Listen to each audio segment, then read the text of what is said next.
Well.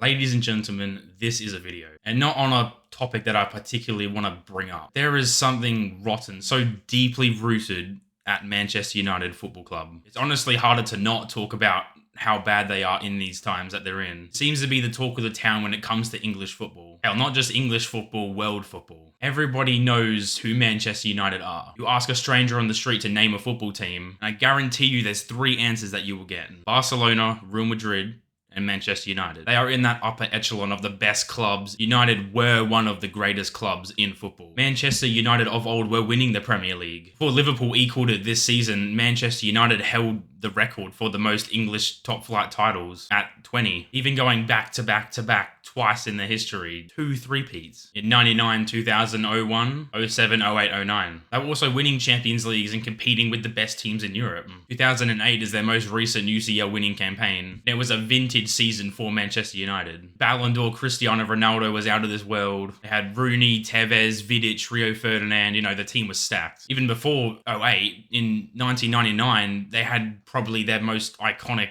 Champions League moment in their history. Ole Gunnar Solskjaer's last-minute winner against Bayern Munich in the UCL final. United were the dominant team in England, way above everybody else. But like all things in life, it doesn't last forever. And oh boy, did Manchester United find that out the hard way in the most painful way possible. The last time they won the Premier League title was in 2012. And since that year, the club has been on a steady decline to the pits of hell, pretty much. Poor financial decision after poor financial decision. Plain bad recruitment and bad treatment of players and managers as well. For roughly a decade, Manchester United have been a laughingstock. There's no nice way to put it. Don't shoot the messenger. And as recent as last season, it might have just gotten the worst it's ever been for them. United had the worst, most embarrassing season of all time when it comes to a huge club like they are. Yes, worse than Liverpool at their worst. Worse than Chelsea in 22-23 when they finished 12th. Worse than lockdown Arsenal. Even both Milan teams at their worst. Hell, Barcelona when they were in the trenches. Manchester United finished 15th in the Premier League last season. 15th. We thought 8th was bad for their standards. 15th in the league, and let's be honest, they were the worst Premier League level team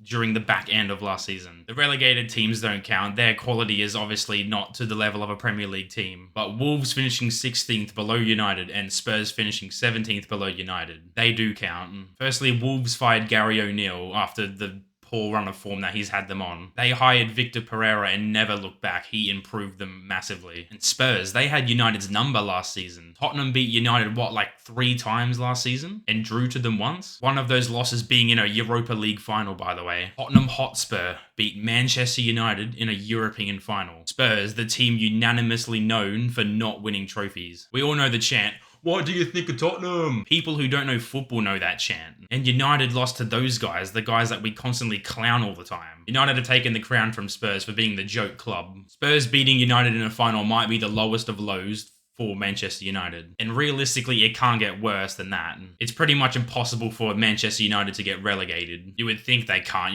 Their club is probably the biggest in England. They can't. Realistically, they're not going to get relegated. But being the worst Premier League level team, finishing 15th, no trophies, no saving graces, that's their low. So it can only go up from here. Even if United finished mid-table next season, that's still an improvement on last season. 10th might be their goal. Who knows? They just don't want another disaster campaign like last year. And let me tell you, Ruben Amorim has his work cut out for him, honestly. As if his situation last season wasn't tough enough already. Coming into Erik ten Hag's United squad during the season, all because Ten Hag stayed longer because he beat Manchester City in the FA Cup final. And the board no longer wanted to sack him because he won one trophy. That trophy gave Ten Hag a lifeline that he ultimately didn't deserve. Doesn't matter, he still got sacked, but it put the club in a really weird spot. Ten Hag staying really just halted their progression as a football club. The board was literally interviewing new managers when Ten Hag was still their manager. It was clear they wanted him out. So why not just fire him and clear up all the confusion? That led to Ruben Amorim getting Ten Hag's bad hand and barely getting any backing in the summer transfer window, to get players to fit his new system and style. Only obtaining Patrick Dorgu, their only fit left back that can play the system. And United did poor business in terms of letting players go as well. Rashford fell out with Amorim, so he was banished from the squad and went on loan to Aston Villa, where he showed real promise again. Sancho went out on loan to Chelsea with an obligation for them to buy him, but Chelsea turned that down and paid United so they wouldn't have to buy Jadon Sancho. That's just ridiculous. That just shows you how bad of a reputation Man United have put on Jadon Sancho. Antony was also loaned out to Real Betis, where he showed a real vitalization for his career. So United threw out a lot of attackers, which really hurt them in the long run because they would have no attacking depth going forward. The attack was a mess. Pretty much just Amad Diallo, he was the only attacking threat for them. And Bruno Fernandes from the midfield as well. Garnacho was stinky. Højlund, the less said about him, the better. Xerxes was okay, but nothing great. Not only were they unable to score goals, but they had a knack for conceding them. 2 words. Andre Onana.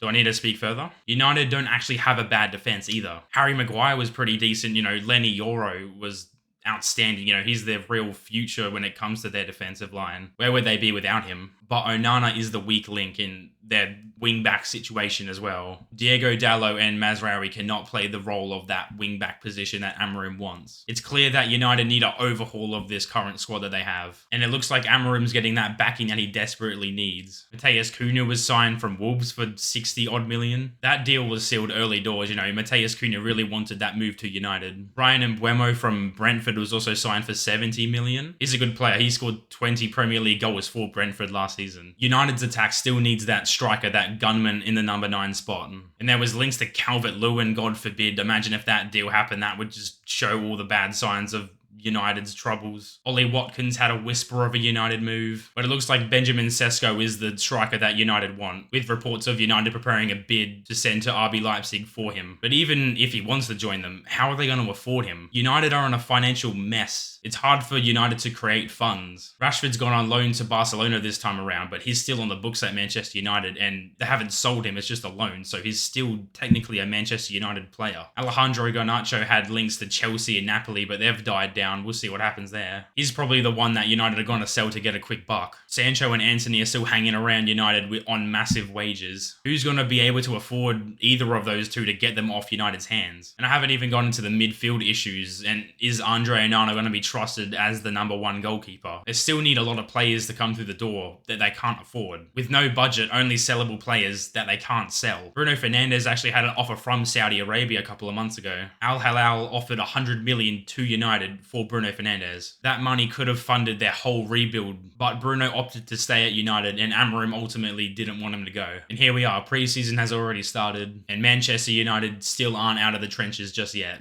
It's not all doom and gloom. Amorim got his pre-season this time around. More time for his players to learn and adapt to his system and his formation. He got new players into the squad. However, he is still under massive pressure to deliver next season. The club do not want another tragic year back-to-back. And to make matters worse, United's fixture list going into next season is not looking good. United face Arsenal in their opening Premier League match, and Manchester City are their match week 4 opponents. Chelsea are their 5th opponents shortly after, and Liverpool are their 8th game of the Premier League season. That's a horrible start for fixtures. The first month of the new Premier League season, Ruben Amorim is going to be under a microscopic lens from everybody. Amorim could honestly get sacked before Christmas time if they don't pick up enough points during that run. It's looking rough for United, and we'll see what happens when the time comes. But that's it from me, guys. Let me know down in the comments what you guys think about Manchester United's current predicament. Like, share, subscribe, and I'll see you guys in the next one.